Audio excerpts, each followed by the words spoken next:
Good evening, everybody. How are you doing? I'm doing well. We I'm got a we fine. got a couple of gamers here.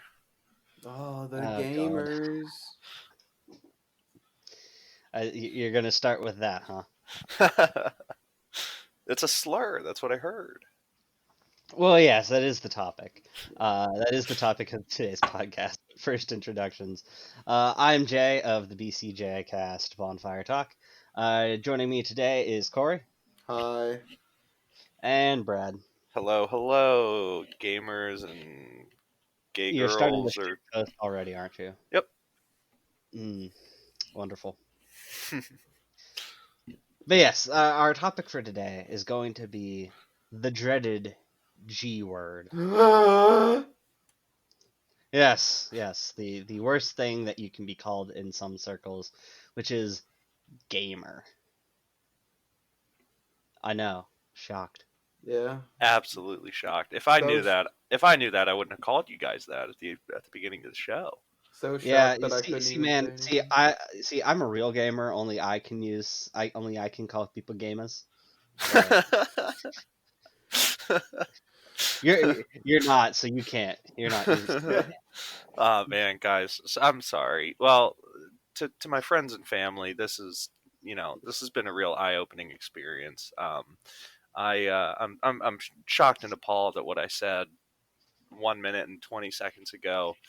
Um, I need to do better. Um, The only game it, you it it play is wo- it Fallout won't 4. it won't happen again. I'm not even I'm not a gamer. I don't. It was horrible what I said, and to anyone who's offended, um, I'm sorry, and I it won't happen again. You know what you should be sorry about though? You What's need to that? spend Like in more Fallout time 4. on other games than Fallout 4. Well, you're right. However, I'm going to be putting probably soon because I need to figure out when it happens or when it comes out. But there's a new DLC coming out for Warhammer 2. So I mean, that's another 100 hours down the drain right there. Is just At least. messing around with all the new units and factions New and the new Skaven, right? New Skaven. yeah. So well, we can talk. We can talk after. But it's new Skaven, a new legendary lord, um, and a new legendary hero, as well as a completely new campaign mechanic for the legendary lord, Mm. which looks interesting. Although um, it's not a massive like overhaul. Um, the thing that I'm most excited about is the Wood Elf half of the DLC because they're completely redoing how Wood Elves function, like top down completely, as well Mm. as adding a new legendary lord, which is actually two legendary lords that ride the same eagle, and they added a whole bunch of new Wood Elf units as well. Hmm. And I think they added like I want to say they added more than one legendary lord because I think they added Ariel, which is Orion's wife, and Okay. a new legendary treeman. Well, that should be interesting. Should Yeah, Yeah. add at least some complexity to the Wood Elves, so that's at other least than just kite forever and kill oh, people with hammer. ha, ha. It's Wood Elves. It's still Kite Forever. Well, Um, yeah, but at least there's going to be another dimension to them in some way. here's hoping, but it'll It'll let still let be me just play a kite hundred. Let people me play largely, a but yeah. Let me sink 100 hours into it, and then I'll get back to you guys. I'll review the DLC. I mean, the I mean, games that I'd I'm probably be playing, reviewing it right there with you. yeah. Alrighty, are you gonna get it? Probably. Alrighty, yeah. No, it's I think the guy's name is it's not it's Tretch or something like that. I guess Okay. the from what I've heard, he's like he's cursed with an eternal hunger, and so in order to appease that hunger, he's going to eat Ariel. Yeah, it comes out in 2 days, dude. Sounds Well, like sounds like Darth Nihilus to me. Yeah. sorta. But he's one of the Clan Mulder legendary lords. Um, but he's got like a laboratory for Throt the monsters. Unclean. Throt, that's there you go. An eternal hunger gnaws at Throt, the master mutator of Clan Mulder. Yeah. So he's got like a laboratory, like Icket Yep. Claw does, but Yep. it's all The Flesh monsters. Laboratory. The Flesh Yeah. Laboratory, yeah. Yeah, seems fun. Gorich, Packmaster, Wolf Rats, Mutant Rat Ogre, and a Brood Horror. Regiment of Renown, Pit Fighter of Hell's Deep. Aha, I see what they did there. More Skitters, Hellion, and the Thing. Yeah. Interesting. And then 2 days, we'll find out. they added a new for the Wood Elves. They added like a new cavalry unit, which is I think I looked at the stats. Damn close to Bretonia when it comes to like the unit itself is faster, but it's got a charge bonus up there with some of the high tier Bretonia units. The only thing is it won't be able to stay in a fight as long. So you're I was just gonna cycle say, you charging. would know all about Bretonia there, wouldn't you, gamer? Yeah. I retract my earlier statement. I am in fact a gamer. But no, like Bretonia, man, they are probably my favorite faction, just because the cavalry is so good. Yeah. Yeah, they are. I've played a bit of Islam. Anyway, let's get back on topic. So, the G word. The dreaded G word. Gamer. Yeah. Gamer Man, has come to encompass a lot of negative stereotypes as of recently, to the point where calling somebody gamer in certain circles is just about paramount to calling somebody an actual slur. a misogynist, racist. Yeah, and see, that's the thing. All of those terms, racist, misogynist, sexist, Fascist. throw it all in, fascist, all of those have been rolled into the term gamer at this point. Um, and it started quite a few years ago with the advent of Gamergate. Oh boy, what a topic. You know, I I remember I remember the Twitter shitstorm that caused way back in like 2015, and refreshing every 10 minutes to see what new blue check mark what blue check mark threw their ice cold takeout on the timeline, and watch them just get ratioed Oh yeah. by people who No. actually played games. Yeah, and that's kind of the insane part about it, right? Is like the anti Gamergate movement being led by Anita Sarkeesian of all people. Again, talking about people that actually play games. She's not in that list. No, she's not. No. I Um, think what it all started Here's the off. thing. She's not in that list by her own admission from before she started the Feminist Frequency podcast. Yeah, it was like during like I think it was like a like she was like Yeah, she was giving a speech somewhere about yeah the topic of women in video games.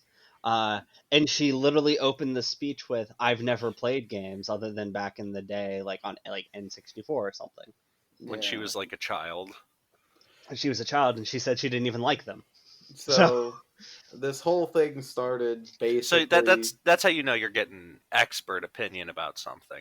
Well, I haven't watched a football game since I was about 4 or 5 years old. But let me tell you about the state of the NFL right now.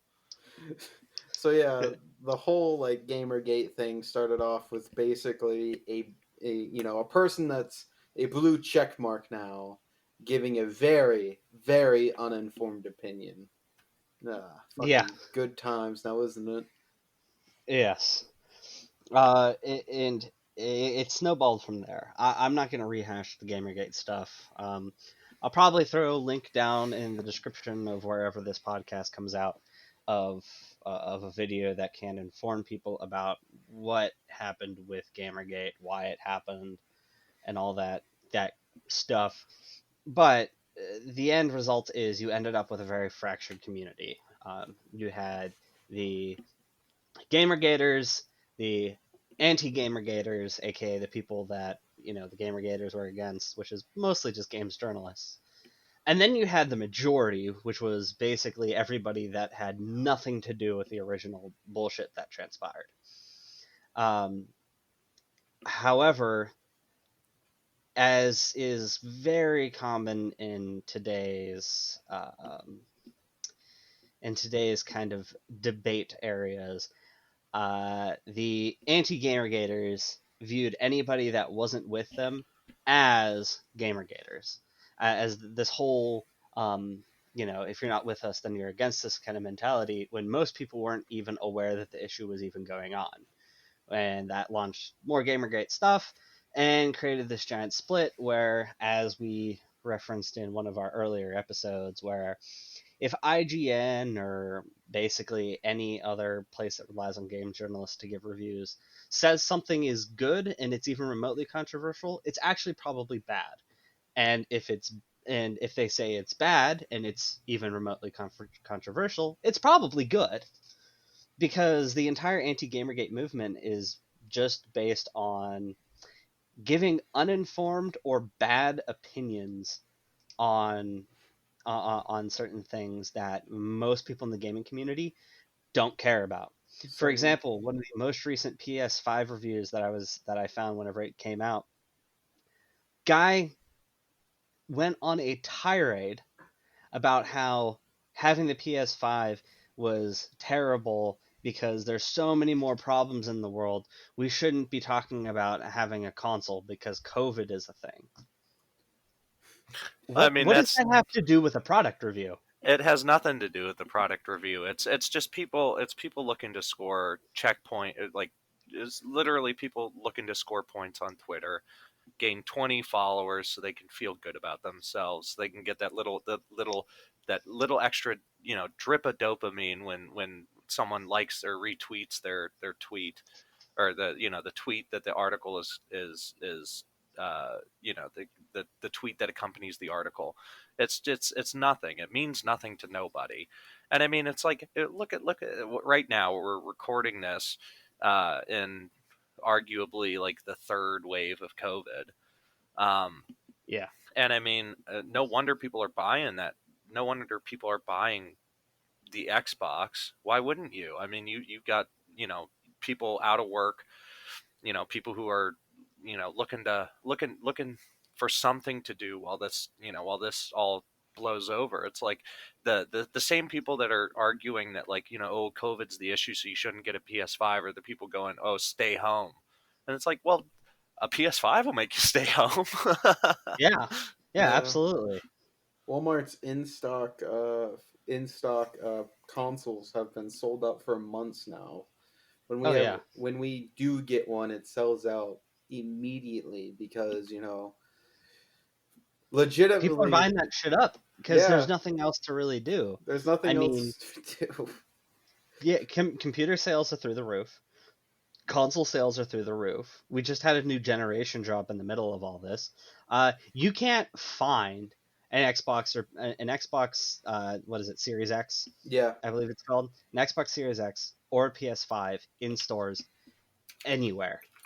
You just can't. nope, You have to buy online and get it shipped to either your house or do an in-store kind of pickup. You just can't find anything. no, it sucks, and or you can buy it from a scalper if that's what you really want to do. But gamers hate scalpers. But no, it's just legitimately this whole pandemic has turned a lot of people into gamers, and now they have to get used to with the slur now, because with what happened with Gamergate. Now when you buy when you buy a console, now you're just suddenly a misogynist and a sexist because you just bought a console. Well, I mean, I think that the what and I mean, we're joking when we say it's a slur, but it's one of those things. You if you go to some of these Twitter accounts of these games journalists and other journalists or people who comment on this type of thing. I think that the people that uh, tweet these things and stuff like that have an image of gamers, which is the South Park episode, the World of Warhammer South Park episode, where it's the neckbeard, with Cheeto dust on his fingers, playing WoW all the time. Now he's the most powerful, he's the most powerful character in World of Warcraft. You can And I kill think and save a lot of some. these people, when they get flamed or ratioed on Twitter or whatever, think it's just it's these people, these gamers, these fat neckbeards on Twitter that have nothing else to do but play video games are arguing with me, and it's it has nothing to do with the wider games community, which is literally every gender, every age, and people from different backgrounds, different income levels, different countries. It's everyone. I think that there. How many how many people play games, even if it's just occasionally? Yeah, I was gonna say it's true. Gamers are a lot of people, and I mean there is a bit of a difference between gaming as a hobby and then gaming just to pass the time. I mean, if you're booting up Candy Crush for 10 minutes while you sit on the toilet at work, you're not a gamer. But if you're somebody that's actually like participating in the hobby and wanting to dive deeper into it, and you're doing it on your time off, that's what makes you a gamer, is actually playing it as a hobby, not just as a time waster for a few minutes here or there because you're bored while you're waiting to do something. um, that's one of the big distinctions. Absolutely. I mean, it you can have more than one hobby in your life. And I mean, Yeah. there's a very very minuscule amount of people that can actually play games for a living, or can afford to play games while not doing anything else, even if they're not making a living at it. So I mean, like, someone like me, I play tons and tons of video games, but I also have like 4 or 5 other hobbies. I'm a Mhm. gamer. I consider myself a gamer, but I spend I spend less time gaming than I do doing other things. Yeah, I mean, uh, just about anybody in this chat can attest to the fact that we all three of us are massive D&D players. In Absolutely. fact, right now we're actually recording this when we should be playing D&D because the weather's not exactly the greatest, and didn't want to go out and travel in the weather as it stands. Yeah. I mean, we play probably close to what, 8 hours of D&D a week. About, yeah. It kind of depends. I All of mean, us. back whenever my wife and I were on vacation, we did, what was it, 4 sessions in 6 days, Yeah. 7 days? Yeah, and Yeah. each two of them were like close to eight Two of hour them were double sessions. digit. No, two of them were double digit sessions. Yeah. Yeah. But I mean, Like, and the other thing too, it's like all three of us work full time, including your wife as well. mhm. So I mean, it's for as much as we play games, it's not even close to our lives. It's just something that we do because it makes us feel good, and there's nothing else going on right now. I mean, Yeah. out of the three of us here, I think I probably play the most games out of anybody else. Yeah, I would say so. Like Yeah, probably. Um, sometimes I just, I don't feel like, especially now, since, like, the game that I would be playing right now, if everything was like perfectly, aligned, would be Cyberpunk. But Cold War is yeah. Well, Cyberpunk got delayed for the fifth. 11th, Yeah, 12th time, I don't know. something like that. Yeah, I saw a funny meme. It was like things that happened when Cyberpunk was announced. Basically, Rockstar came out with 2 AAA games, uh, a whole bunch of other things. yeah, because Uh, Yeah, it it was was a list. announced in 2013. Yeah, yeah, it was a list of things that have happened since 2013. Yeah, yeah, yeah, yeah. like I mean, COD is. Cyberpunk is finally getting ready to release this month, right? Yeah, it's I been. think it's Is it the 10th? Yeah, that's the 10th. Yeah, so 9 more days from when we're recording this. Is it already available to pre-order? I haven't even been like paying attention to that. I've just been like, oh, I mean, I know people that pre-ordered it months ago. Yeah, I need to buy it on Best Buy. excuse me while I go to Steam. I was to say it should be on Steam. But yeah, no. Yeah, mostly it's definitely available on pre-purchase. Steam. Oh, December 9th, Oh, at least as far as Steam is concerned. should I buy it on Steam or should I buy it on my PlayStation? I go Steam. You should buy it wherever you can get it the cheapest. All right, Corey. Well, I mean, Yeah. it's a brand new game. I don't think it'll be. I don't. He has a discount at a specific place that he works at. Yeah. Oh, that's right. Yeah. So a 10% discount. Not to mention that don't forget you worked during Thanksgiving time, right?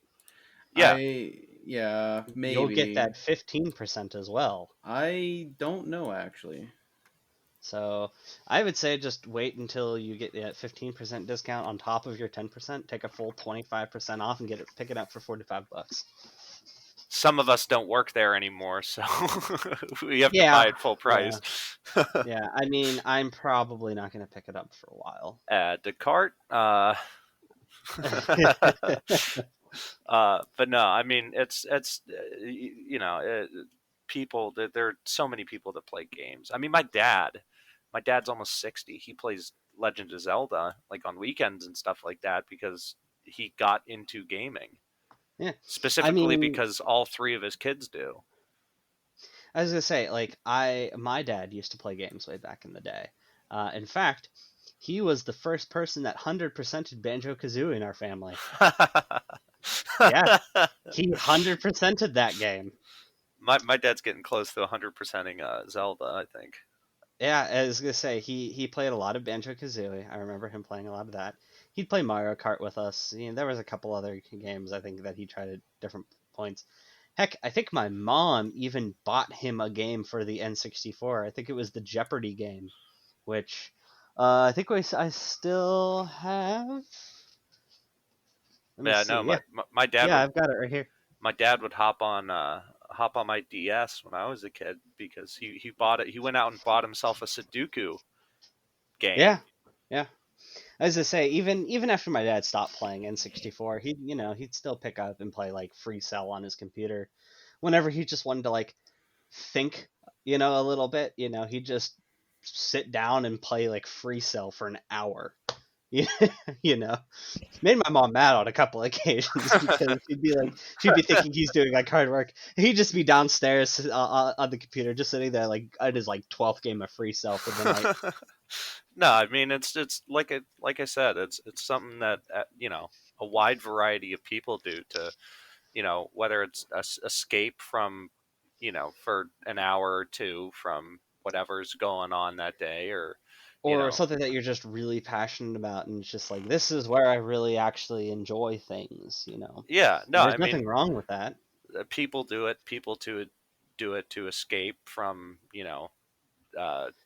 bad situations. I mean, I remember like when my parents would fight as a kid or something like that, hopping on my DS in my room and playing it. So I didn't playing with the Mario Kart, playing Mario Kart with the sound all the way up on my DS, so I didn't have to hear them.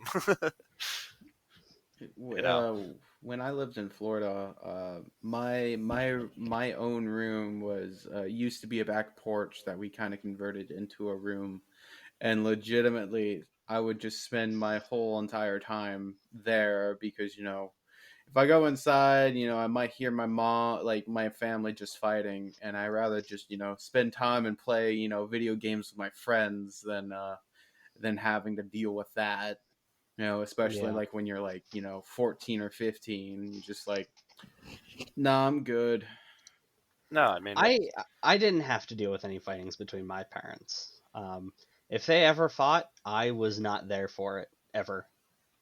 I mean, there might be like a minor disagreement, but I've seen the kind of fighting that parents get into with each other or their kids, And I'm very fortunate that my parents never did that in front of me, Yeah.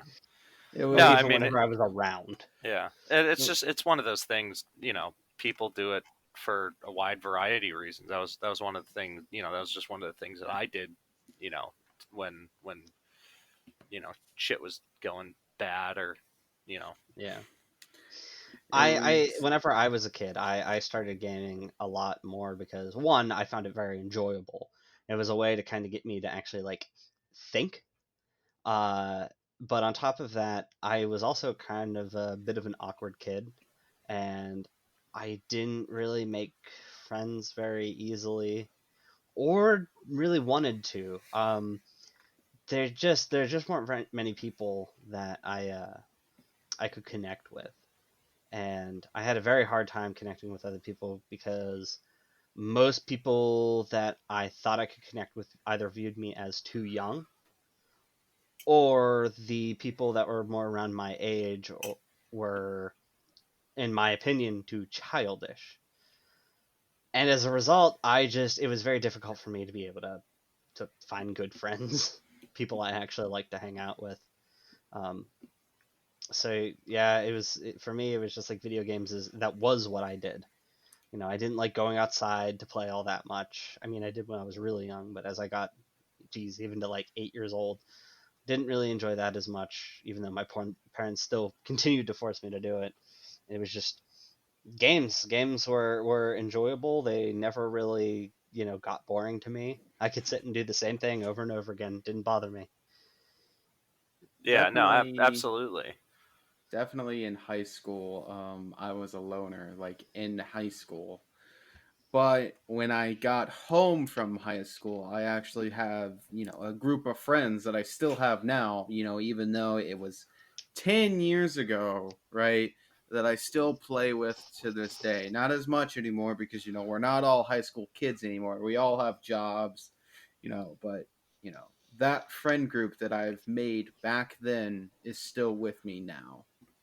No, I mean, it's the when I was a young kid, I was I went to a summer camp all day because both of my parents worked, so they couldn't take care of us when we were out of school. So they would send us to a local summer camp for 3 months straight. Mm. 8 to 5, 9 to 5, sometimes 7 to 5. And that was one of the biggest things at the summer camp, where people were playing Pokemon on, DS's, Game Boys, whatever. And I mean, it was one of the easiest ways to make friends, was literally just, you know ask, hey, do you have a link cable? Like, let's have a battle or something like that. Because I mean, everyone was into it, so you immediately had something in common with the people that you were meeting for the first time. Yeah. Mm-hmm. Hmm. So I mean, that's another aspect of gaming. I mean, I do it Games now. connect us. Yeah, that's the thing. I do it now as a 20 something. It's, go to a party, don't know anybody, you can start talking about video games. Odds are someone's played one, and then you can discuss it. Yeah, everybody's probably played a game at some point in their life. And then you can just talk about it. I mean, I literally last week or something like that. I mean, that was one of my opening lines on a dating app was, oh, I see your bio. I love that game, and Hmm. then you can talk about it. Yeah, you have a shared connection and shared interest instantly that is in some degrees the same, and in some ways completely different from what somebody else experienced, which is unique, I think, to gaming. Because if you watch a movie, you see the exact same movie. You have the exact same experience. You might feel different, for different parts of the movie. You might have different opinions on it, but the actual experience of the movie is the same, unless, of course, you're not paying attention. Then it's radically different. You don't know what's going on, but that's not a failing of the movie. Whereas with games, you can play the exact same game, and I'm gonna say a million times out of a million, there's going to be some little difference between what two people did that's going to result in some kind of different view of the game, where it's not a failing of the game. it's not a failing of the individual. It's just how you've gone about it completely changes how that game feels to you or your impression of it. So radically different opinions on the exact same thing and a similar experience that's not 100% identical. It really allows a lot of, conversation, interaction, discussion. Yeah. You don't get that with almost any other medium other than maybe what maybe geez art. Yeah. Yeah, But I it's mean, not. even with the art, like you're seeing the exact same thing. You just might have a different interpretation of it. But I mean, you can play through, gosh, even the most Well, lineal there's video some art. games. There's some art that has a different feeling depending on how you view it, If you tilt head the on versus picture, towards the side. yeah. You know, No, you're so absolutely right. You're so like I absolutely said, right. that's what I said. That's like the notable exception is certain specific kinds of art where your perception of the piece changes. Like if your perception of the piece changes, the piece itself changes, and that's it. That's the only other medium that you can that there is where you can view the exact same thing and have a different experience entirely. It's like the MW2 mission No Russian. Like when we all did it as kids, we did it with no hesitations, but now as we're looking back on it like older, we're just like, "Oh crap. That was fucked up." Well, I mean, Hmm. the other thing too, it's like even a lineal title like the Call of Duty games have been. You can play the exact same mission as your friend, but you could use a different weapon. You Yeah, can do it you can take a faster. different You path. can do it on a different difficulty level, so it might spawn Yeah. a new enemy. It might spawn a new number of enemies. It's wildly different, even in a game such as Call of Duty, for example, where it's got a linear story. I mean, Well, some of even then, these, even if you're playing the exact same game and you're playing on the exact same difficulty, the path that you choose to take and the actions you choose to take are going to change your experience drastically.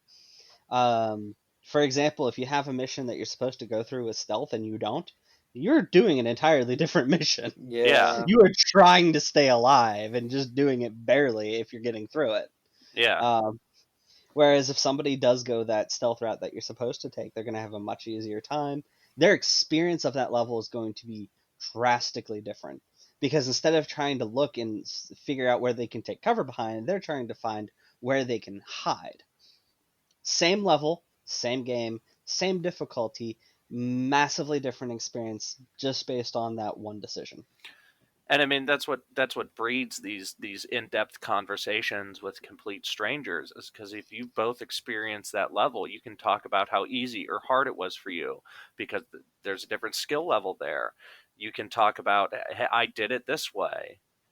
I can Yeah. remember I can remember the first time I found out that you could on Mario Kart Wii, that you could jump a large section of Rainbow Road, and then going back and trying it myself. You Yeah, know, I found that out. I found that out myself back on N64 on Rainbow Road, being able to jump off the track and head somewhere else completely much farther. It's just like, ah, yes, cheats. yeah. But I mean, like it's the other You can thing too. also do it on the one Yoshi level in N64 Mario Kart as well, That's right. I think they got. I think it was. I think that Yoshi level or two places was that one of you can do the it. levels on the DS, and I remember they took that out. But I mean, it's stuff like Shame. that. You find out about that stuff because a lot of this is pre internet. Yeah, Pre-patch. Like lots of before there were tons and tons of spoilers or guides or whatever on the internet. So I mean, you'd find yeah, out you had to about this find it out stuff organically. in conversations with other people. And I mean, Yep. you might find out about it from like an older brother, or an older sibling, Yeah, as I say, my something, older sister or showed me some. Yeah. a complete stranger that you just got into a conversation with because you like the same game. Yeah. Yeah, no, it's absolutely true. Like gaming has essentially brought a lot of people a lot closer together. Heck, I don't think Corey and I would be as close if it wasn't for being friends on PS4 and playing games together and talking so much. I mean, I I didn't like you, Jordan, until we started talking video games when I first met you at work. Seems fair. Yeah. No, I mean it's one of those things that you find out that someone likes the same thing that you do, and it creates a conversation with someone you might not have otherwise ever interacted with before. Yeah. Yeah, no, it really, it is it's great in that way. It is a great medium. It's like me and Zach with anime. Like we weren't taught we like I never talked to him before, and then the conversation of anime came up, and then we just started talking, and like with me and Jordan, like I think I probably would have gotten off a lot earlier last night if me and you didn't play zombies last night. Yeah, no. Yeah, we played two two longer rounds of zombies. One was a lot longer than the other. That second game was fucked though. Dude, that second game was so weird, so bad. Yeah, We got screwed by a glitch. yeah. Our We got first screwed by a megaton glitch. split, we killed one of the splitters, and the And second the one, other one phased out of existence. yeah, I it have was just no idea where it gone. went, which meant no DIE passcode, which meant no DIE device, which meant that I spent probably 30,000 points rolling the box and never once getting in DIE, which meant no DIE upgrades, which meant we got screwed real hard. And I didn't even get like any sort of type of epic tier. And after like the Easter egg with the casket or the box, Mhm. um, we only got a green knife as a free weapon. It was Yeah, yeah, it was pretty it was bad. really bad. But that first game, we did very well. Yeah, no. Got to round 31 and successfully exfilled with like 30 seconds left. Yeah, It wasn't even close. no, But no, I mean it it's one of those things that pisses me off when I hear people talking about gamers as a stereotype. Yeah. I got really angry the other day. I was at work.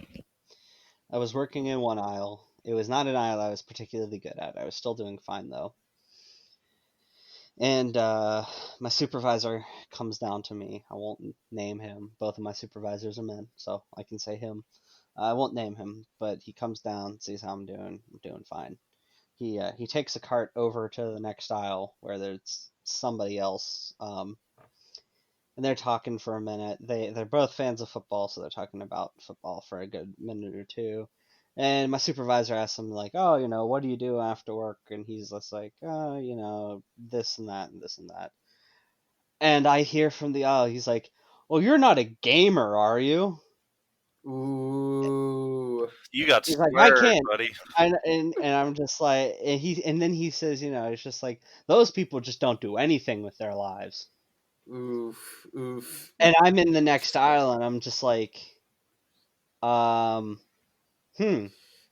okay, sure, I I guess this is fine. mean I that. mean, I'm a gamer. You're the other supervisor is a gamer. Your direct boss is a gamer, and their boss is a gamer. And you're going to sit there and badmouth gamers in the other aisles so loudly that I can hear you in the next aisle. Not even like directly across, like 5 feet across. No, like 20, 30 feet down, probably from where he is, in the other aisle with customers around. Uh, that's gross. Like, And it just really got my blood boiling because it was just like, what are you trying to say? Like, what are you actually trying to say? Because last I checked, you're divorced because your life fell apart. Last I checked, you just got demoted. damn. Last I checked, I'm married. Happily? with a wife that is also a gamer. With a wife that is also a gamer. It's just like, oh yeah, that same wife that you rely on taking care of doing one touch because you have no idea what the actual heck is going on here because you're terrible at your job. Like, Yeah. it was just like it was infuriating because it's just like you don't even know what you're talking about. You literally sit behind pallets at work and watch the football game at work. Your hobby, football, is literally more detrimental to you doing your job than me as a gamer. Yeah. Because you can't Have this game at massive work. stereotype. Well, you can. You can go to the toilet and sit down and do stuff. I mean, Yeah, if you've got stuff on your phone to do, I do. that's true. Yeah, but it's just like it's just like I'm not sitting there hiding behind a pallet playing a game though. When No. I'm working, I'm working. Yeah, it's You a know. different mindset. But I mean, And it's the funniest thing too. It's like these people talk shit, but they don't have anything going on in their lives. I mean, for an example, I go to a boxing gym, and some of the people there are the biggest nerds I know. Also, Yeah. some of the toughest dudes and women also that you'll ever meet. And I'd say the second biggest topic besides fighting at this gym is video games. Yeah. yeah, It's because it's one of those things that regardless of your background, regardless of where you're from or what you do with your life, you're going to find a game that you enjoy. And you're going to find somebody else that enjoys that game. And on top of that, it doesn't matter if you have any disabilities either. It doesn't matter what your other interests are. Video games kind of transcend them. I talked about this in one of our earlier podcasts. There is a man who is completely blind that plays Call of Duty, and he does it decently. Like he can get kills, which is insane for me to think. But he can get kills. He can play through games just using sound. There are people that only have one hand. They make custom controllers for people that only have one hand or only have functionality in one hand. A company this week came out with a mouse that you can control with your feet. Yeah. Well, I mean, you could do that with any mouse, but it's a specialty mouse. Technically, I mean, yes, it's a special mouse that just came out.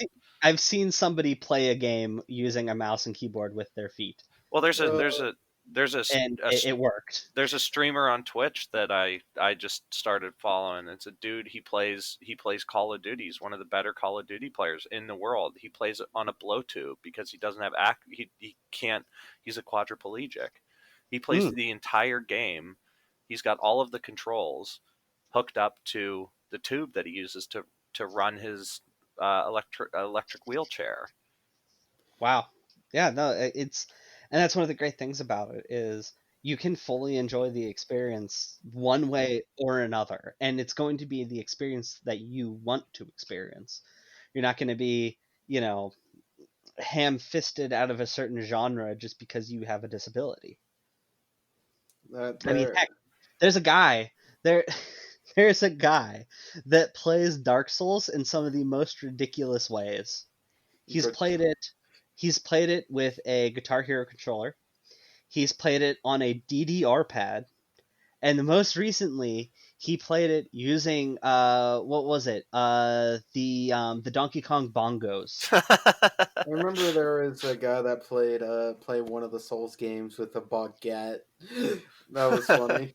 There's a one of the I think I saw it on iFunny, Corey. It was someone beat Dark Souls using only bananas. Nice. Yeah, no, that was the same guy that did it with the controller. Yeah, they hooked up wiring to bananas, and he would hit the bananas to do stuff, and yeah, no, that's the same guy. And I mean the other thing too, it's like even fish play Pokemon, so yeah, it's interspecies as well. Yeah, we're not going to get into interspecies. Oh boy, that's a whole other part of Twitter and DeviantArt and yeah, we don't. YouTube We don't want to go there just yet. We don't want to go there just That's a yet. bit farther down the rabbit hole than I want to go. Yeah. but no, I mean, Mitten Squad's a good example. He plays a whole he plays a whole variety of different games, different ways, just to make the games more difficult for himself. Yeah, one of the up and coming Twitch streamers is female and has Tourette's. She's actually really interesting to watch play Among Us because because with her Tourette's she has these outbursts. Um, it makes it interesting.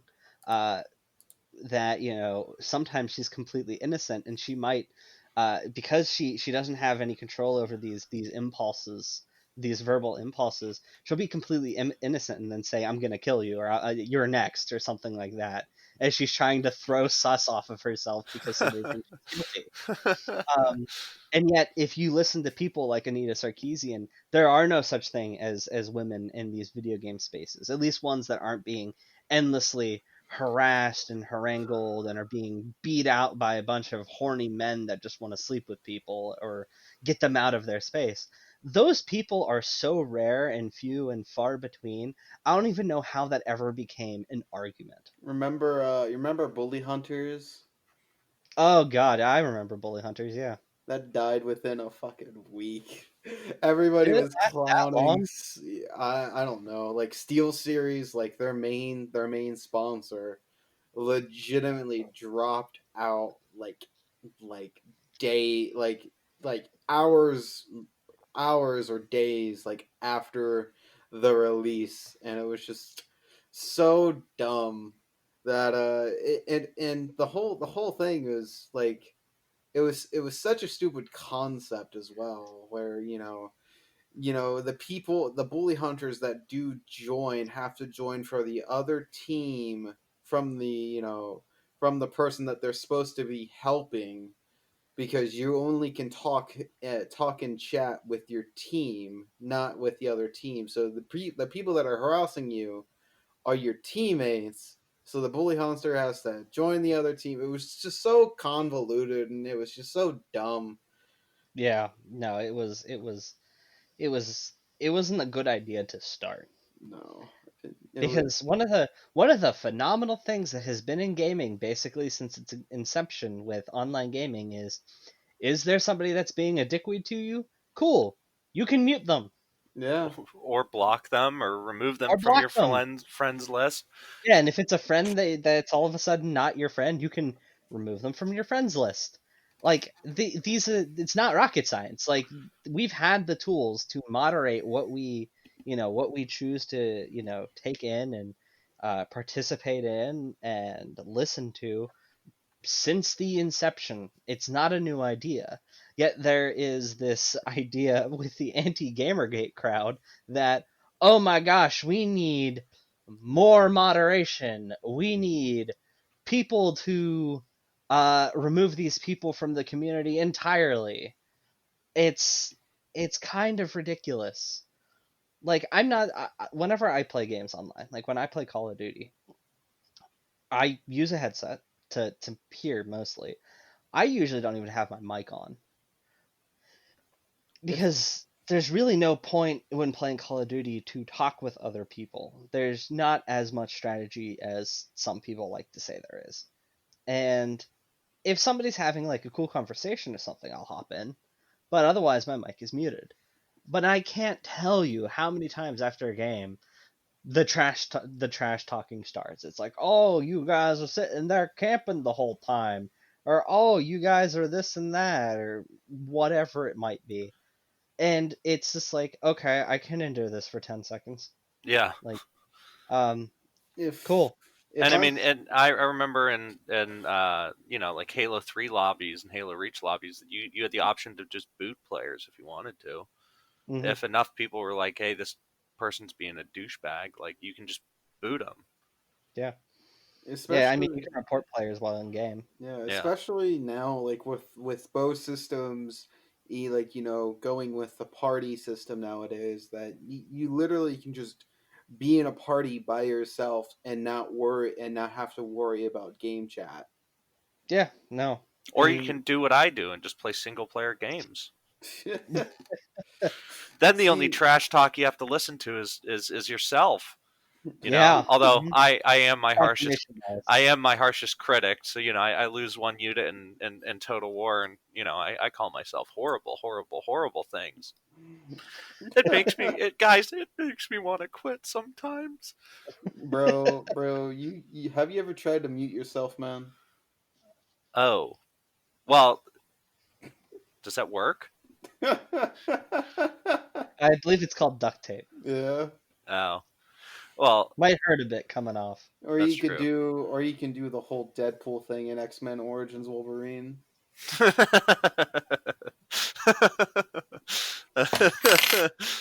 no, I mean, I don't know. If I don't talk trash though, my other personalities will. Same. Not same. You guys need therapy. If I take my pills, all of the party members go away.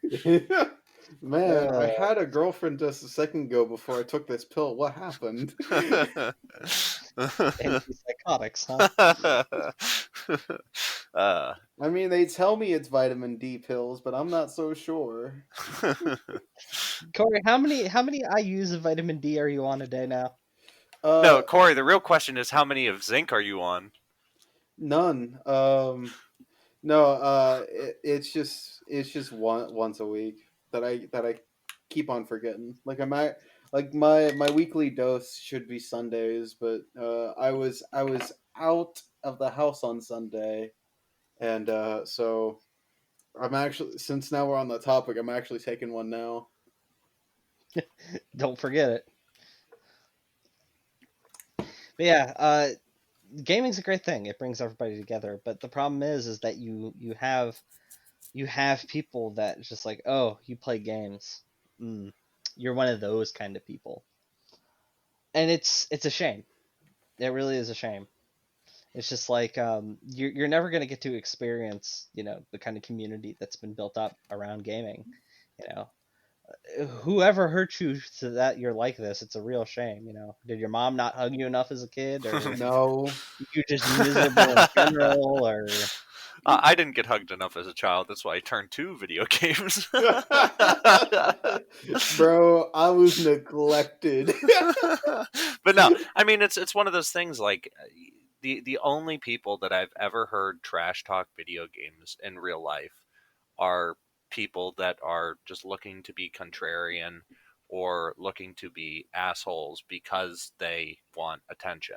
Yeah, the people who talk the trash, like what I see is the people who talk the trash most about games are some of the most unhappy people. Well, if we're just talking about talking trash on games, I mean, gamers talk the most trash on games. Yeah, well, I'm talking about, all right, talking trash on gamers. Okay, there we go. Yeah, no. I was gonna say, because when it comes to trash talking games, oh boy, let me tell you. Fucking Valhalla is not as good as Odyssey. It is basically a poor, very terrible version of fucking God of War, and I don't like it. I mean, how much trash did you guys talk about Fallout 4? Just two episodes ago.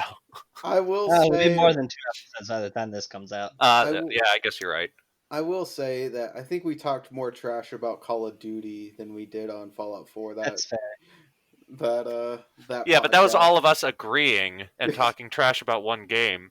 The difference with Call of Duty and Fallout 4 was you two were directly talking trash about Fallout 4 directly to me. Look, Fallout 4 is an okay game. All right, you think it's a great. I don't want to start this debate again. Fallout 4 has some redeeming qualities. Yeah. The only two redeeming qualities. Can I say that? Can we move away from Fallout 4? The only redeeming qualities in Call of Duty in Cold War is the campaign and zombies. Yeah. Those are the redeeming qualities, and just about everything about them, other than some of the occasional glitches and the fact that you can get lag in campaign. I don't know how that works, but it happens on occasions. and it's really strange. I remember I was shooting at a guy earlier, and my reticle was dead on him, and I wasn't getting any hit markers, and I'm just like, "What? Is my connection so shit that I'm not even hitting this dude's sprite in campaign?" Yeah, there's some weird things with how some of that campaign stuff goes, but yeah, no,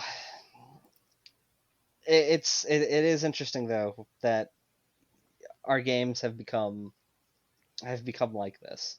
Uh, Corey, here's a question. You're playing Valhalla right now, right? Yep. Have you have you noticed anything about this Assassin's Creed that is different from other Assassin's Creeds that has made you go, but why did they change that? So, all right. So I'm gonna compare it to its, former predecessor, which is Odyssey, right? Yep. Odyssey, I spent like 170 hours in, right? And I Hmm. still have yet to finish all the DLCs. Like I'm still technically halfway through Hades, right? The underworld.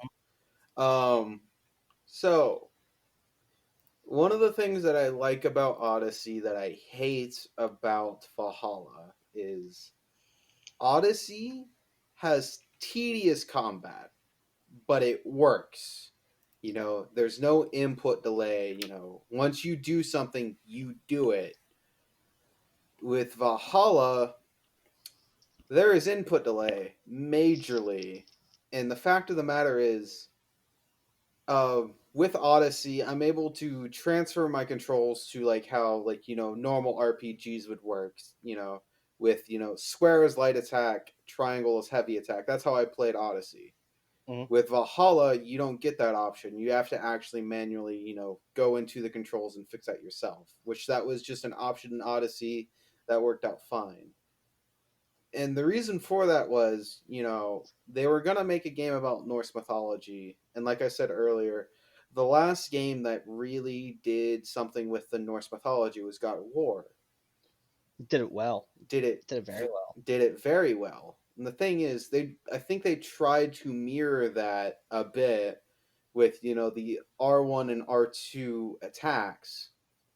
But the thing is, they shouldn't have made that as a template. They should have just basically made Assassin or Odyssey slash Origins, but just in Norway and England in Norse worlds. The thing, but and the parry system in Odyssey was fine. Nothing should have been done. Right? It was okay because one of the things that I don't like about Valhalla is, when I parry, I just hold on to L1, right? Once I tap it, my finger stays there through the animation. The Hmm. thing is with Valhalla, if you do that, you will immediately start to go into a different animation instead of just trying to parry. So you have to kind of tap it. And it just like, especially if you're dual wielding, you like start to do like this whole you're just going mad with your two axes or what Hmm. have you, and it's just like, why'd you do this? They also added in a stamina bar, which is weird. I know, like Hey, they, look, it's Revenge of the Dark Souls Born series. yeah, and it's just like Odyssey didn't. If Odyssey did have that, I never really noticed it. Hmm. And because Assassin's Creed is a power fantasy through and through. There's no reason that it should have a stamina bar like this, and the one that depletes, because in Odyssey you can just roll forever. You can just Yep. roll forever, but Yeah. in this game there's a stamina meter, and it's just like they didn't really need to change it that much. Like, I'm not having fun with this. It's supposed to be a power fantasy. This is definitely not feeling like a power fantasy. Like, I remember I had to do like this fight that you do in a cave. I think his name, like they called him like a Ringar or something like that. And like I had to do it like a couple times because when I tried to parry, you know, there was input delay. So like when I saw that X, I tap it, but I still got hit because there's an input delay, and I'm just like, what the fuck am I supposed to do? And how I defeated him was basically I just had to make him go into a loop where I was just constantly attacking him, and he was just like groggy the whole time. I'm just like, this is not fun. Like exploration is good and fine and well. The combat, which is going to make up, a like a very important uh majority of your time, that's not exploring.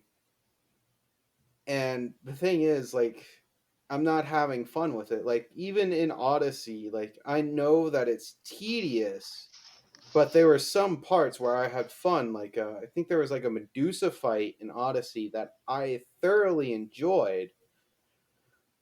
I don't think I'm really gonna enjoy boss fights in this game as much as I did in Odyssey. Okay, so that's stuff that they changed that you disliked. Is there anything that they added to the game that has kind of made you like scratch your head or wonder why they've done that? Um. Oh, the eagle. They switched. They Icarus was like your best tool in Odyssey. In this game, your Raven does fuck all. Like I'm just like, why'd you change that? It was But they didn't. That's not adding something. oh uh Because one of the things you have to remember is to whenever you're working on a game, every single thing that you add to something kind of means taking away from something else or not working on another thing. the stamina So bar. so yeah, they added the stamina bar. What else did they add? Um, they really didn't add that much to the game. Honestly, they just changed a whole bunch of stuff. Uh, Sailing's fine, I guess.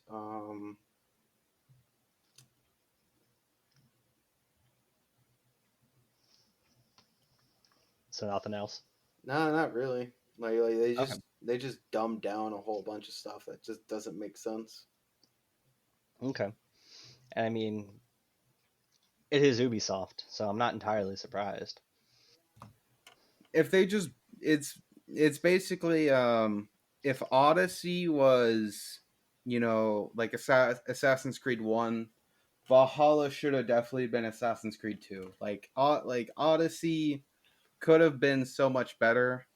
And I think that's what I was kind of expecting, like when Valhalla came out, where they were just going to build upon the building blocks of Odyssey. And it just And then seemed, it didn't. yeah, and it just seems like they just taken some stuff away that just doesn't make sense to me. And it makes you really think, like, what was it about what they added and what they removed that made them think that they should add or remove those things? Um, I guess it would be no surprise then to find out that many of the anti-Gamergate circle has also ended up in Ubisoft in some ways. Yeah. Uh, and it's not a surprise that a lot of the games that have been coming out from Ubisoft have, within the last 2-ish years, have been so bad and lackluster. It keeps removing the things that gamers actually want and putting things in that they don't want. It's a fundamental misunderstanding of what is it that gamers want, and when you have a bunch of people that just aren't really gamers in a way that they can like really build and mesh with the community, it's not a surprise. I think EA is one of those companies. EA is just consumed by greed. That's a different thing. Yeah. It's like I think I know like the Russian Badger doesn't really like playing like Rainbow Six Siege anymore, I believe. Watchdog Legions had just a whole bunch of shit that was thrown into it for no apparent reason, like a whole bunch of plot points that didn't make sense. Um, I know I'm probably gonna encounter some SJW form in Valhalla if when I continue playing it. Oh, it's there. Oh, I don't doubt it. Although, fun little history fact. Sorry, Corey, to cut you off, but Vikings were one of the few ancient, well, not ancient, but historical societies that valued their women as highly as men. Especially like if a woman could fight, she was right there on the longboat with all the other with all the other men. No, Yep. yeah, I don't doubt that. I mean, As I say, I believe it was also the Vikings that left mathematics up to women as well. They believed it to be witchcraft. Well, nice. that's And true. so I they mean, believe, and instead of shunning their witches like in many other religions, they're just like, ah, yes, give it to the women because they are superior in this realm. I mean, I'm not claiming that I'm not claiming that they had a superior society or anything like that, or that their society didn't have its flaws. But that being said, they were one of the more woke societies in the Middle Ages. So here's the thing, right? It's not even that they were woke; they were just egalitarian, which is what I think most of us here kind of believe in is egalitarianism, that men and women should be treated equally in society, and we should be basing people not on their sex but on their capabilities and what they can do and what they can bring to the table in a team, or outside of like work and like games and stuff like that, evaluating an individual based on that individual and not saying, oh, they're a woman, so this must be true about them, or oh, they're a man, so this must be true about them. I think Well, we're all egalitarians here. The blue check marks hated that statement, by the way. well, I got my blue check mark about halfway through that statement, so you're wrong. And here's the top 10 reasons why. Is the first one, is it because I'm a man? Correct. Joke's on you, I'm actually trans. All right. Well, I just lost my blue check mark, including my job and all future, all future, all future employment opportunities. So, um, There you go, Brad. yeah. Again, I've given you something great to think about. to my fans for the third time this episode, I'm sorry. It'll never happen again. Oh no, it's just the even I think the left kind of just views people like that as racist or sexist because they don't see people for their race or their gender. They say they want people to see people as their race or gender. That's the whole that just makes no sense to me. It's just like I want to see people as people. Yeah. That's all I Yeah. want. You'd be surprised how many egalitarians get called sexist or racist or on a lot of these social media sites by people who claim they're fighting for egalitarianism. I'm I sorry mean, I that can't tell you how many subreddits that I've been banned off of for being egalitarian. I'm sorry Like, that I was hiring this person over this person because this person was more qualified, except for instead of the black woman that wasn't as qualified. I'm I hiring. was gonna say, like, I don't remember what subreddit it was, but there was a conversation, right? Okay. So for a little bit of background history, okay, you have the transgender movement. I don't have a problem with transgender people at all. At all. My one of my brother-in-laws is trans. I don't have a problem with it. I've dated a trans person. Didn't have a problem with it. Obviously. There was a conversation about male and female, man and woman.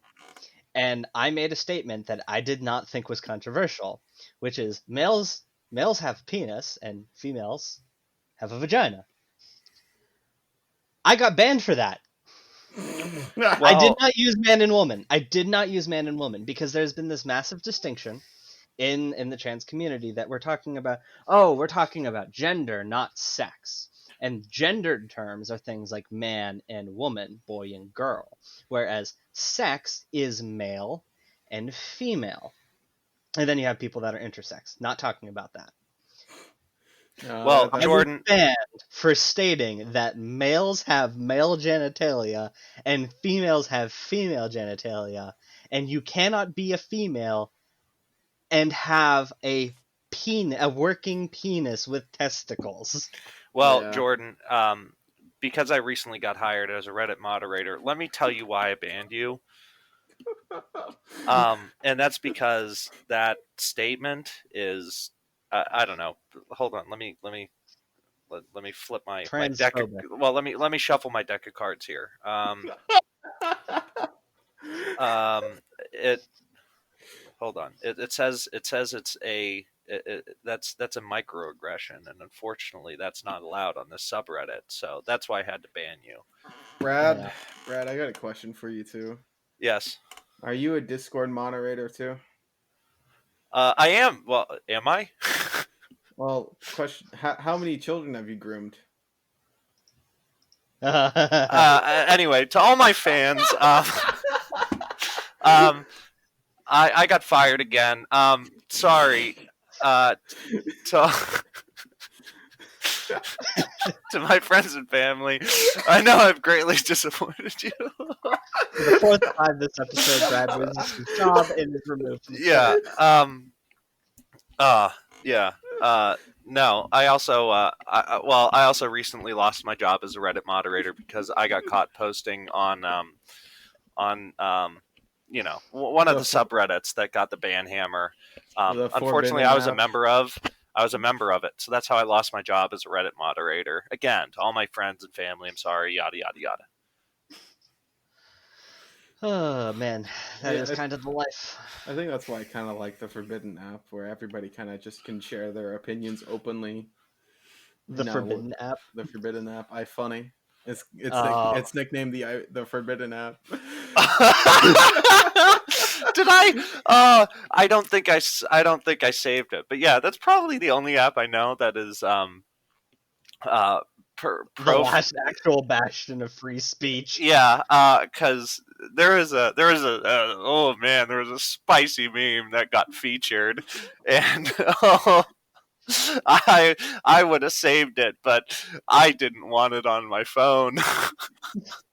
It made it to the featured page, made it to. All right, well I'll explain. I'll explain the meme, and this is not something that I endorse or believe, but god damn it, was it funny?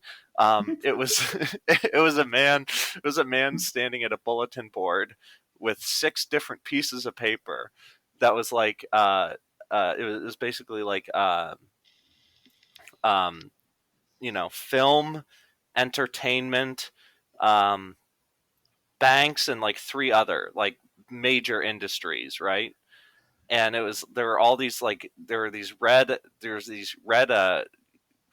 threads of yarn connecting all 6 of these like industries, and a dude standing at the bulletin board going, "What connects these?" And the yarn formed a Star of David.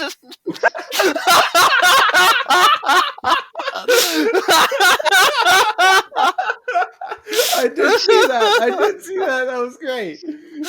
That got featured. Yeah, that's about what you find it, iFunny. I want to see. One of the last bastions of free speech. Because thank God the SJW movement hasn't gotten to it yet. Well, Yes. I think it has. They just haven't had an impact because everybody on iFunny is a libertarian and they don't care for SJWs. I can't tell you how many.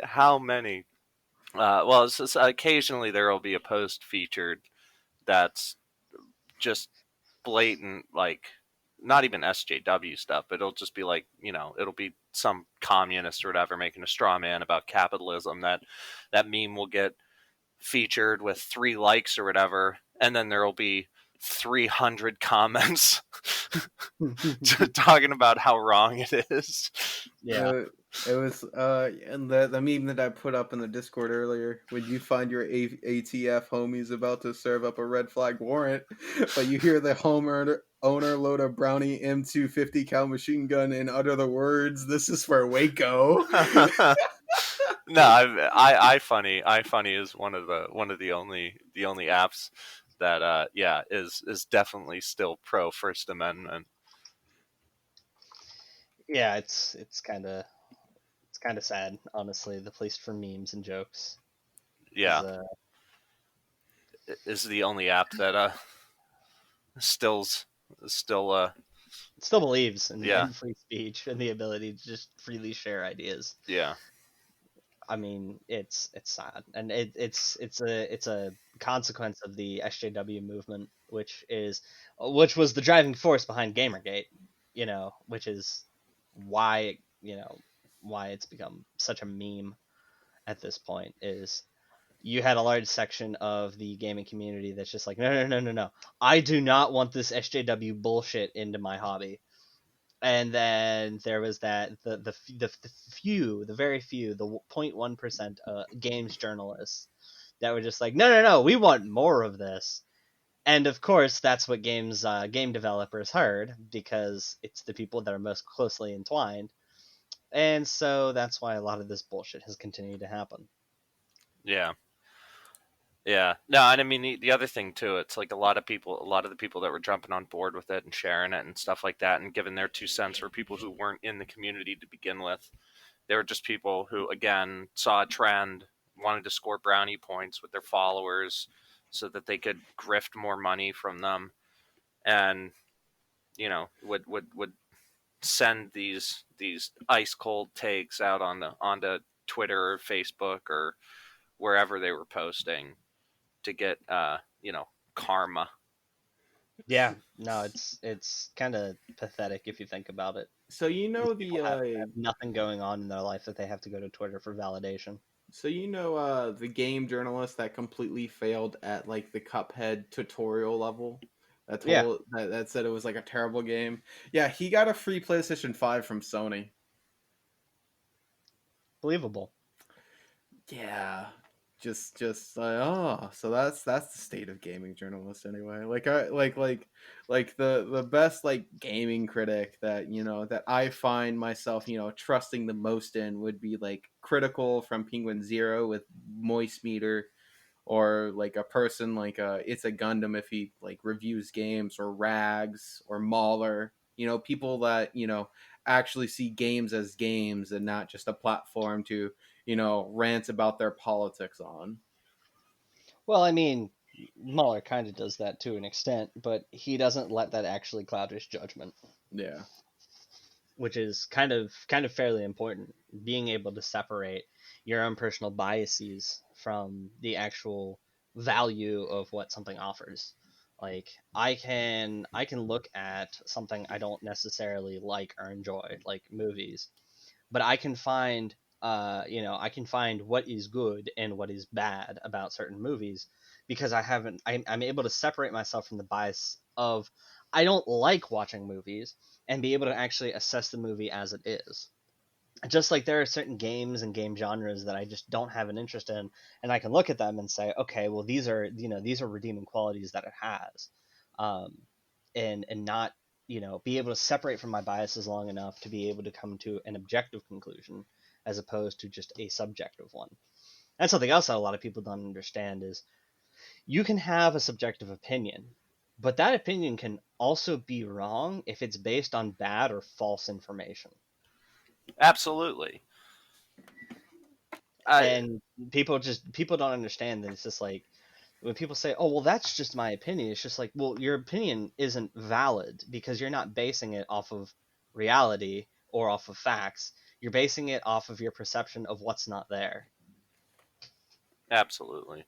I mean, it's a lot of people, and the other thing too, it's you see it with a lot of the negative reviews of good games because something happens that they don't like, and it goes to show you It also happens the opposite way when you have a whole lot of positive reviews for something that's not good.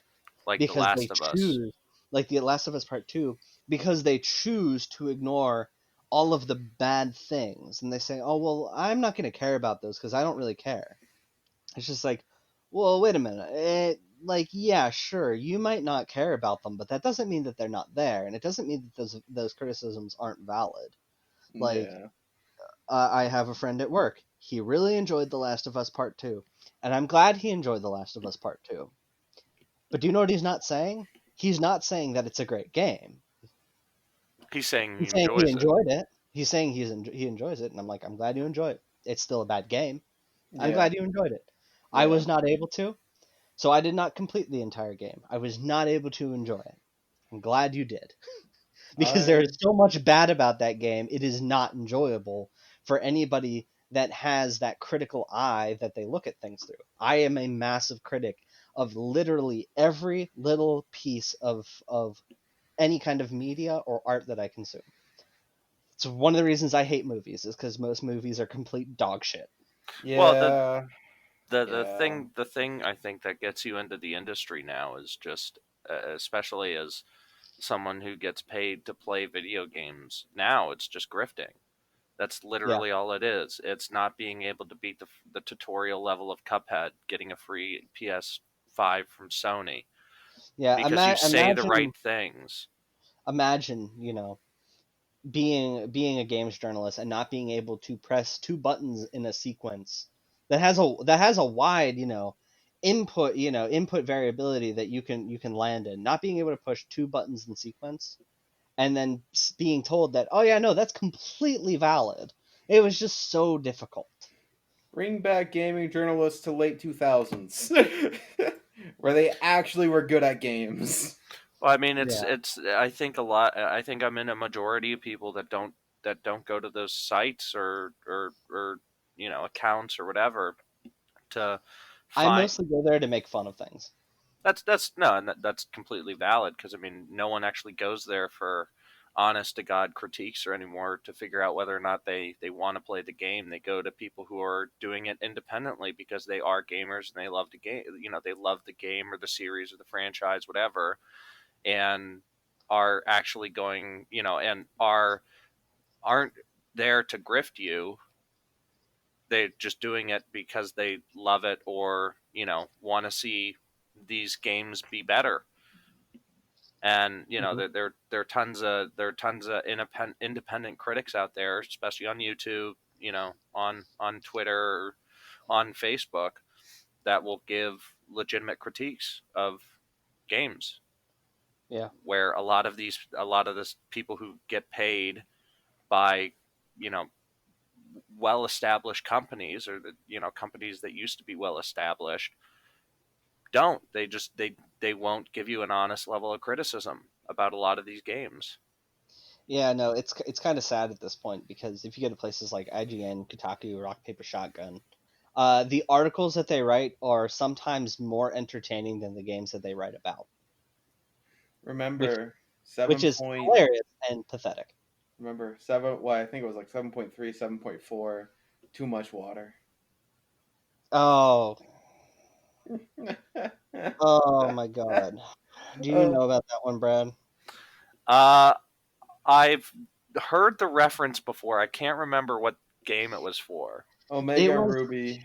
it was for Omega Ruby and Alpha Sapphire. One of the people that reviewed it, I don't remember on what site. It was Okay, IGN. went on and on and on. Was it IGN? Went Yes. on and on about how great the game was. But one of their chief complaints was that there was too many water sections, and so they ended up giving the game like a 7.4. That's legitimately one of the most infuriating things I've ever heard. Yeah, I was gonna say, I'm pretty sure that's the origin of Corey's testicular cancer. No, I just That's love what did it. just love like the tongue smack and just the hesitation to form his sentence. Uh Exactly. you mean the generation with the HM Surf, Dive, and Waterfall, and the third generation where all of that, where that Omega Sapphire was a direct remake of. The I'd argue the most beloved generation of Pokemon.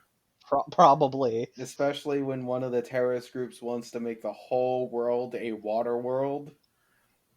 Yeah, You're Waterworld telling come to life. me that the direct remake and I'd argue fairly. It made the game better. It made the Yes. game better It too. definitely Yeah. made the It's game not better. even. It's not even just a direct remake. It took the base game and added so much good stuff to it. I originally I had Gen 3, specifically Ruby, Sapphire, and Emerald as my favorite Pokemon games of all time. Until the remakes, until Oros, and oh my god, it took those games from like a 9.5 out of 10 to a 11 out of 10. Especially since you didn't have to use Surf or you didn't have to use Fly anymore. You know, Yeah, it actually you didn't actually have to have an HM slave anymore. yeah, got rid of HM slaves. Yeah. It's just they were phenomenal, and to hear people say, "Huh, too much water," it's a slap into the face of anybody that actually plays these games. Well, the thing that pisses me off is there's actually a reason to give it a 7 out of 10, and that is they didn't put the Battle Frontier in. Like that, I I could mean, listing that as a valid concern because that was one of the things that made Emerald so great was its vast post game. I could see it being there's so much more post game than just Battle Frontier, though. no, you're Yeah. absolutely right, and I'm not denying that. But the And lack here's of a the thing. Battle Frontier. So here's the thing: Battle Frontier basically exists to supplement the fact that there was no internet connectivity with the like the old Game Boy Advance. Okay, you don't need a Battle Frontier in Oros because as a built-in feature of your DS or 2DS or 3DS, you have internet connectivity and you can just battle people online. Yeah. One of the most varied and one of the greatest online competitive communities started during Oros because of how great Oros was. And you don't need Battle Frontier because Battle Frontier basically exists just to do what online was supposed to give you, or battling with somebody else. That's fair. So I you're didn't. right. I didn't think about it like that. If you're somebody that doesn't play online, then not having Battle Frontier is a negative. But considering that it doesn't cost you anything to play online for 2DS and 3DS, you just need an internet connection, and you can go to a Walmart parking lot and get an internet connection. Let alone if you're playing at home. I mean, you have an internet connection if you live at home, unless you're It's literally in the bottom like 3% of income. It's unless you're one of those people that just never touches the online component of any game, Brad. shots. It's not not having a Battle Frontier. It just doesn't even cross your mind as a problem. Well, I can't believe how classist that was, Jordan. Did he get rehired as a Retinometer? You assumed that I didn't have an internet connection. Oh, I didn't say you didn't have an internet connection. That's not what I heard. That's not what I heard. Well, what and you I, heard as the moderator, with my new job as the moderator of this podcast, you're banned. I'm sorry. I'm gonna have to. You know what? That 30-day ban. Brad, you wanna rewind the tape there and hear what I said? I said people that can't afford or that just don't bother with online components. That's not what I heard. I'm the moderator, Jordan. Looks like we're on the BC cast right now. This is just the Bard Circle. The Bard Circle. There ain't no jerk in here. That is what would happen if I left. There would be no jerk in this podcast anymore.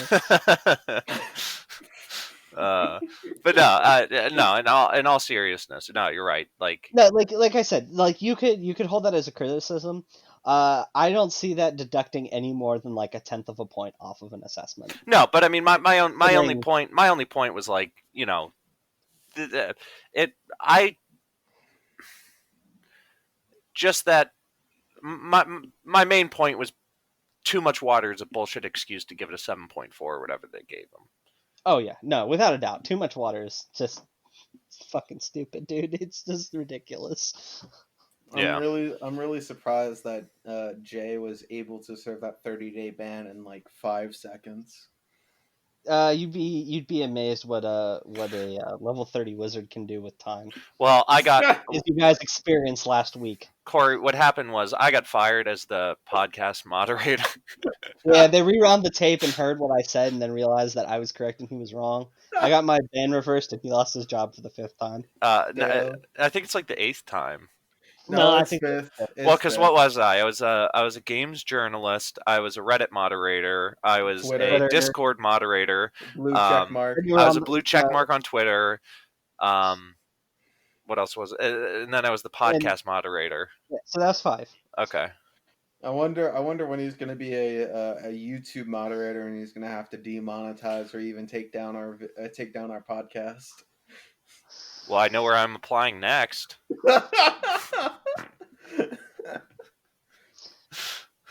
All right, guys. We can't say any cuss words anymore. Yes. Well, fuck. Damn. Fuck. Demonetized.